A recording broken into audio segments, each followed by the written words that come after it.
Hoje a gente vai viajar no tempo para desvendar a história da cidade maravilhosa, o Rio de Janeiro. Mas esqueçam as praias, o Cristo Redentor e o samba por um instante. A gente vai voltar para o século XVI, época em que o Rio nasceu em meio a batalhas sangrentas. O Rio que a gente conhece hoje foi palco de uma guerra épica entre portugueses e franceses pela posse desse paraíso tropical.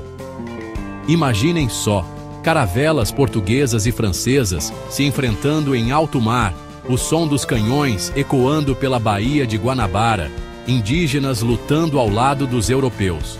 Preparem-se para conhecer a saga da fundação do Rio de Janeiro, uma história repleta de bravura, sangue e glória. Uma história que moldou o destino do Brasil e deixou cicatrizes profundas na memória da cidade.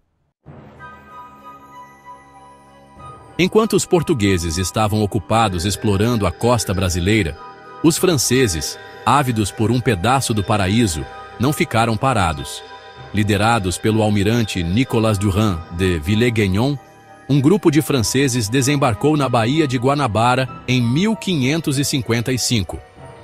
Determinados a desafiar o domínio português, os franceses fundaram a França Antártica, uma colônia que tinha como objetivo se estabelecer no Novo Mundo.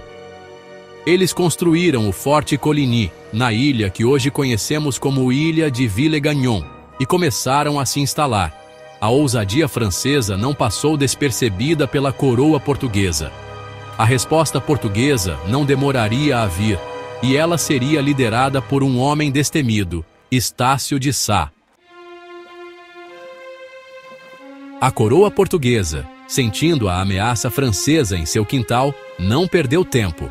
Em 1560, uma expedição liderada por Mendes Sá, então governador-geral do Brasil, tentou expulsar os franceses, mas sem sucesso. 5 anos depois, em 1565, uma nova expedição, liderada pelo sobrinho de Mendes Sá, o jovem e destemido Estácio de Sá, chegou à Baía de Guanabara. Sua missão era clara: expulsar os franceses de uma vez por todas e garantir o domínio português sobre o Rio de Janeiro. Era 1º de março de 1565, data que marcaria a fundação oficial da cidade de São Sebastião do Rio de Janeiro, em homenagem ao santo padroeiro de Portugal, Dom Sebastião. Alianças indígenas, tamoios e temiminós, peças-chave no tabuleiro da guerra. A guerra pelo Rio de Janeiro não era apenas uma disputa entre portugueses e franceses. Os indígenas, habitantes originais da região, também desempenharam um papel crucial nesse conflito. Os franceses, habilidosos em diplomacia, conseguiram o apoio dos tamoios, uma tribo indígena que já habitava a região da Baía de Guanabara. Essa aliança com os tamoios forneceu aos franceses guerreiros experientes e conhecimento do terreno. Os portugueses, por sua vez, buscaram o apoio dos temiminós, uma tribo rival dos tamoios. A aliança com os temiminós foi fundamental para os portugueses, que se beneficiaram do conhecimento do terreno e das habilidades de luta dos indígenas. A guerra pelo Rio de Janeiro se transformou em um complexo jogo de alianças e traições, com indígenas lutando em ambos os lados do conflito. A batalha final, Uruçumirim, e o preço da vitória. Após 2 anos de conflitos sangrentos, o palco estava armado para a batalha final. Em 20 de janeiro de 1567, portugueses e franceses, juntamente com seus aliados indígenas, se enfrentaram na Batalha de Uruçumirim. Liderados por Estácio de Sá, os portugueses e seus aliados temiminós lutaram com bravura, determinados a expulsar os franceses de uma vez por todas. Do outro lado, os franceses e seus aliados tamoios defenderam suas posições com tenacidade. A batalha foi feroz, um verdadeiro massacre. No calor da batalha, Estácio de Sá foi gravemente ferido por uma flecha tamoio. Mesmo ferido, ele continuou a lutar com bravura. Apesar da perda de seu líder, os portugueses conseguiram derrotar os franceses e seus aliados. A França Antártica chegava ao fim.